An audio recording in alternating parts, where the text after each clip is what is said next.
Have you ever just looked at a massive skyscraper or suspension bridge and thought to yourself, how is that thing even standing? Well, the answer is all around us, in an invisible world of forces and pressures that engineers call mechanical load.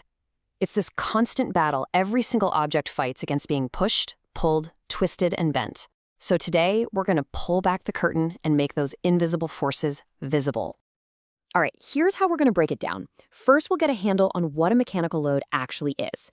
Then we'll look at how the direction of a force completely changes the game. After that, we're stepping out of the clean, perfect lab and into the messy real world of complicating factors, before we really push the limits with some extreme conditions. And finally, we'll bring it all home and see why this invisible world is so critical to, well, everything. So, let's get right into it. What exactly is this force that holds our entire engineered world together? And look, the answer isn't just, oh, they use strong materials. It's a much deeper understanding of all the forces at play. It all comes down to meticulously calculating and designing for one concept that is the absolute bedrock of engineering: mechanical load. You can almost think of a mechanical load as the job an object was hired to do. As you can see, it's basically the grand total of all the forces it has to stand up to. It's a constant stress test, right? The weight of cars on a bridge, the relentless push of wind against a skyscraper, the insane torque twisting inside an engine. Every single structure is in a constant fight against these forces.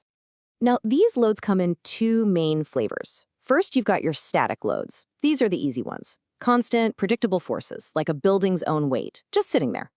But the second type, dynamic loads, that's where things get really interesting and really challenging.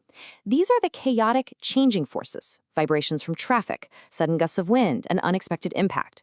And this difference is absolutely crucial because dynamic loads are what cause materials to get tired, to fatigue, wearing things down over time in ways a simple static weight just never could. Okay, so it's not enough to know that a force exists. To really get what's going on, you have to know how it's being applied. Because trust me, the direction of the force changes everything. Yeah, a force's effect is totally different depending on its angle of attack. Are you pulling something apart, pushing on it, squeezing it? Are you bending it? Or are you twisting it, like you're wringing out a wet towel? Each one of those actions creates a totally unique kind of stress that an object has to be built to handle. All right, let's walk through this table, because these are the big four. First up, you've got axial load. That's just a straight-up push or pull along the center, like the tension on a bolt when you tighten it. Then there's radial load, which squeezes from the sides. Think about the forces on the bearing of a spinning wheel. Bending is, well, it's exactly what it sounds like what a diving board feels. And finally, you have torsion, which is that all-important twisting force. Every single drive shaft in every car is engineered to handle massive torsional loads without just shearing right apart. So, calculating these forces one by one seems pretty straightforward, right? You just do the math. But that's where the clean, neat world of a textbook just slams headfirst into the messy, chaotic reality of the real world. Every clean calculation an engineer makes in a lab gets a huge dose of reality the second it's put into practice. Suddenly, the environment itself starts adding its own forces into the mix. The reality is that engineers are fighting a war on 5 different fronts at once. Materials expand and contract with wild temperature swings. Pressure can be absolutely immense, whether you're in the deep sea or at high altitude. No part is ever perfectly made, which leads to these tiny but super significant flaws. And all of this is happening while a machine is running, creating its own chaotic vibration and friction. It's this constant battle against a hostile world that's always trying to break things. So, to build something that can actually survive all that chaos, you can't just design for a normal day. Nope. You have to design for the absolute worst day imaginable. You have to design for the extreme edge cases. And this is where we start to get into some truly mind-bending numbers. We are talking about forces and conditions at the very, very edge of what is physically possible. Okay, take a look at this number, 175 megapascals.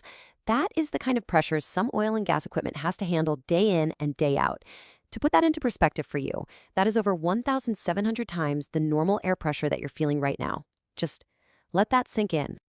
Or how about this one? 120,000 RPM.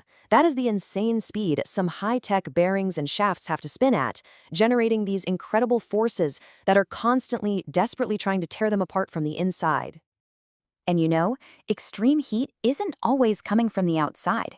In the tiniest little contact point between two moving metal parts, friction alone can create localized hotspots of 580 degrees Celsius. That thermal load can literally warp and destroy materials from the inside out if you don't manage it. But here's the real kicker. The ultimate challenge is that these extreme loads almost never happen one at a time. A structure might have to handle bending, twisting, and pulling all at once, while also accounting for a sudden emergency impact from a collision or even the violent, unpredictable shaking of an earthquake, all while sitting in a hostile environment. Now that is the peak of the engineering challenge. So after seeing all of this complexity and all these extreme conditions, it is definitely worth asking the big question: why on earth do we go to all this trouble?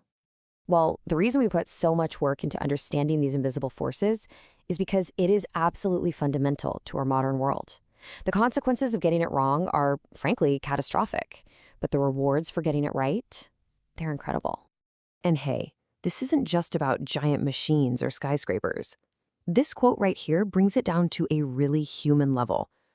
The field of biomechanics uses the exact same principles. Doctors need to know precisely how much static and dynamic load a healing bone can take to get a patient back on their feet safely and quickly. It has a direct impact on recovery, on quality of life. So, when you boil it all down, what's the big takeaway here? It's that mastering these invisible forces is what keeps us safe, preventing the collapse of the bridges we drive on and the buildings we work in. It's what ensures reliability, making sure our technology actually lasts. And it's what drives innovation, letting us build things that are stronger, lighter, and more capable than ever before, from deep space probes all the way down to delicate medical tools.